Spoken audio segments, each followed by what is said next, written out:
તો એના અમે ટાઈમે પૈસા દઈએ છીએ કે લોકોને જે આવતા હોય પણ કોઈ વસ્તુ એ લોકો પાણી આપે છે 3-4 દિવસથી એક વખત પાણી આપે છે.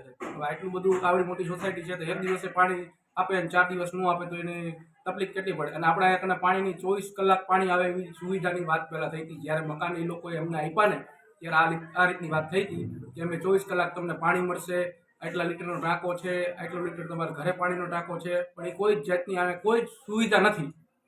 મકાન 16.5 લાખ રૂપિયાનું મકાન છે. 16.5 લાખ રૂપિયા ખર્ચો કરતા આમાં કોઈ જાતની અમને વસ્તુ કોઈ મળી જ નથી. એમ 6 મહિના થયા, 6 મહિનો હાલે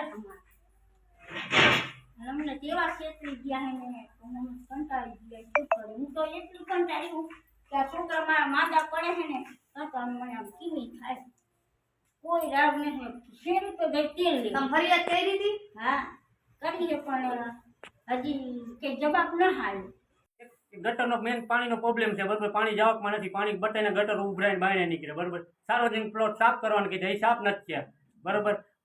પાણી એને એક પ્રોબ્લેમમાં ગટરનો મેન પ્રોબ્લેમ ગટરનો છે, રોડનો પ્રોબ્લેમ છે. એકેય પ્રોબ્લેમ અમારા સોલ્યુશન હજી થયા નથી બરોબર. બધા સોલ્યુશન તો થવા જોઈએ ને. મારું આખું મકાન ફાટેલું છે. મેં રૂપિયા પૂરા કરી દીધા, હજી એકનો જવાબ એનો મને દીધો નથી. સિંચનભાઈની જવાબદારી તો સિંચનભાઈ પાસેથી મેં લીધું, મેં રૂપિયા પૂરા કરી દીધા. જવાબદારી તો સિંચનભાઈની આવે કે મિત્રો કોઈ મકાન લીધું હોય 6 થી 8 મહિનો 1 વર્ષ થયું હોય, મકાનની વેલિડિટી 10-15 વર્ષ સુધી તો કદાચ જોવું જ ના પડે.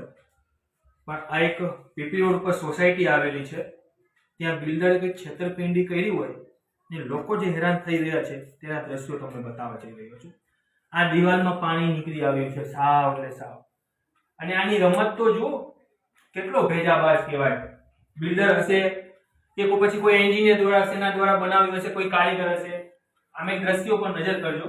આમાં તો બહાર હાક જ નથી પ્રવેશ દ્વારમાં.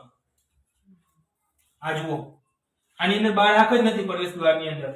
એટલે ચોક્કસ ક્યાંક આજે સોસાયટીના લોકો ભેગા થયા છે, ભેગા થઈને પોતાની એટલી આમ પીડા વ્યર્થ બતાવી રહ્યા છે કે અમે 1 વર્ષથી આ સોસાયટીમાં રહીએ છીએ. 1 વર્ષથી બન્યું હશે ક્યાંથી ખ્યાલ નથી, પણ આ લોકોને સોસાયટીની અંદર એટલી સમસ્યા છે. મકાનમાં તમે ગમે ત્યાં જુઓ તિરાડો જોવા મળશે બધી બાજુ. આ લોકો 6-8 મહિનાની અંદર હેરાનગત થઈ ગયા છે. સાવા બિલ્ડરો હોય કે જેના દ્વારા બનાવવામાં આવ્યું હોય તે લોકોને ખુલ્લી કે આવી લુખી લૂંટપાટ ન ચલાવો. આ માણસો લેવા માટે રહે છે, કોઈ જનાવર નહીં, મધ્યમ વર્ગનો માણસ છે. શા માટે પછી આવી લૂંટ કરો છો તમે? આની તમે વેલ્યુએશન કઢાવવા જશો, કોઈ 10 લાખ રૂપિયા નહીં આપે 18 લાખના મકાનની અંદર. તમે સાવ ગરીબ લોકોને, મધ્યમ વર્ગના લોકોને તમે હેરાન. ચક્રવાત સમાચારમાં આપનું હાર્દિક સ્વાગત છે. સમસ્યા એટલે કે કોઈ પણ વસ્તુની સમસ્યા હોય સામાન્ય રીતે જોવા જઈએ એવો જ કંઈક મુદ્દો મકાનનો છે. 20 લાખ રૂપિયાના મકાનો લીધા છે, 23 લાખ રૂપિયાના કોઈ મકાન લીધા છે, કોઈ તો 15 લાખ રૂપિયાના પણ મકાન લીધા છે. ભાઈ મકાન લીધા પછી શું મુદ્દો છે? આ મુદ્દો છે મોરબી તાલુકાની નજીક આવેલું પીપળી ગામ છે, જેતપર રોડ પર તિલોકધામ સોસાયટી છે. હવે સામાન્ય માણસનું સપનું કેવું હોય? ઘરના ઘર, ફળિયામાં નળ ને છોકરા બધા લાઈનસર જોઈએ બરાબર. કંઈક એવું સામાન્ય વ્યક્તિનું સપનું હોય છે. હવે ભાઈ ઘરના ઘર ને ફળિયામાં નળ આવો કોઈ વાયદો કર્યો હોય ને તમે 23 લાખ રૂપિયા ખર્ચ્યા લોન પર, તો પછી શું કરશો તમે લોકો? આ એક મુદ્દો છે કે નહીં આ વસ્તુમાં? એવો જ કંઈક બનાવ આ લોકો તરફ ફર્યો છે. આ બધા સોસાયટી છે એટલે ભલે એક દિવસે આપે ને એક દિવસે ન આપે ચાલશે, પણ અમને પાણી આપે. અને એક ગટર ઉભરાય છે, લોકોના જાજરૂ ઉભરાય છે, અને પાણીનો ક્યાંય નિકાલ નથી. ખેતરમાં પાણી કાઢ્યું તો ખેતરમાં અંદર નિકાલ કર્યો, પાણી અંદર આવે છે. વચ્ચે રોડ ઉપર પાણી આવે. 15 લાખ રૂપિયા મકાનના દીધા, કોઈ 20 લાખ રૂપિયા દીધા. પાણી નથી આવતું તો પાણીના 200 રૂપિયા પણ દીધા. છેલ્લે ગટરો ઉભરાણી. ગટરો ઉભરાતા જ ભાઈ સ્વાભાવિક રીતે કોઈ બાજુમાં ખેતર હોય કે ખેડૂત હોય, પાણી બંધ કરાવવાનો છે. તો બિલ્ડરો તમે 15-20 લાખ રૂપિયા શેનું લીધું? કઈ બકાલું નથી કે સડી ગયું ફેંકી દેવાનું છે, આનું ઊંધું નથી કરાતું. મકાન છે આ. એ જ રીતે આ બાજુ બધા પુરુષો. હવે તો ભાઈ મહિલાઓ તો ચલો પુરુષોને તકલીફ પડતી જશે ઘરની અંદર આ બાબતે. એ રીતે પણ વાત કરીશું થોડુંક ચોક્કસ શું કહેવા માંગે છે આ લોકો, કે ખરેખર હકીકતનો બનાવ શું બનવા આવે છે.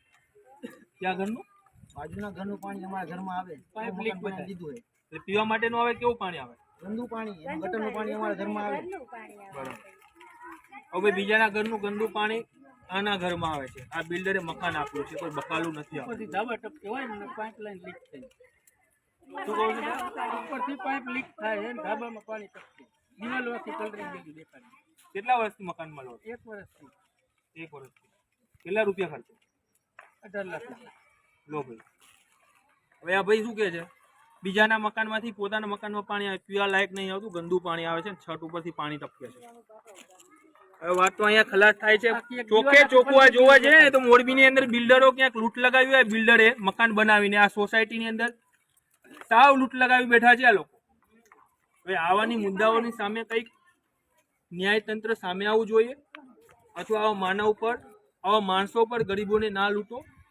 ખરેખરની હકીકતમાં તમે સ્વીકારી લો કે ભાઈ અમે મકાન તમને આપ્યા છે તો સુવિધાનો કંઈક સુવિધાજનક આપશું બાકી આવી લૂંટ ના ચલાવો ખોટે તો વધુ સારું રહેશે શું કહો દાદા આખા મકાને પૂરા 101 મકાન છે અમારી સોસાયટીમાં પાણી માટે પૈસા ભરવા પડે અમારે ત્યારે પાણી આવે અને 60 થી 70 મકાનમાં અમે માણસો રહેવા આવ્યા છે હજી અને સોસાયટી રોડ ખરાબ કરી નાખ્યા છે ગટરના પાણી બહાર નીકળે છે નિકાલ નથી ક્યાંય પાણી નીકળવાનો પછી કામ બરાબર કરેલું નથી બધું તિરાડ પડી ગઈ છે બધા મકાનમાં અને પાણી બાજુવાળાના મકાનના પાણી બીજાના ઘરમાં આવતા હોય એવું બધી સમસ્યા છે અમારા મકાનમાં 102 મકાનની સોસાયટી આખી બનાવવામાં આવી છે તેમાંથી 60 થી 70 પરિવાર રહેવામાં આવ્યું છે 101 થી 102 જેટલા મકાનો છે અહીંયા સ્થાનિકના એમાં બધા સોસાયટીમાં આવી ગયા છે પણ 60 થી 70 પરિવારો વસે છે એ પરિવારને નથી પાણી મળતું નથી ગટરની સુવિધા અને પાણી જો જોતું હોય તો નજીકના ગ્રામ્ય વિસ્તારમાંથી ખરડો લેવા આવે છે હવે જો કોઈ સ્વાભાવિક રીતે ગ્રામ્ય વિસ્તારમાં આવતું હોય તો તેઓને પૈસો લેવાનો કોઈ અધિકાર જ નથી કેમ કે 20-20 લાખ રૂપિયા આપ્યા છે ને તે પાણી લાઇટ गटर बधी सुविधा माटे ज लोको खर्चता हशे અને એનું ઉપરથી નીચે આ તો પૂરા પલળી ગયા છે પૂરા દિવાલો અને પૂરું પલળી ગયું अभी पूरा सीमेंट जो प्लास्टर किया हुआ है ना वो सब निकली गया पानी की निकास है वो सब नीचे है ना गटर का ही पानी ऊपर आ जाए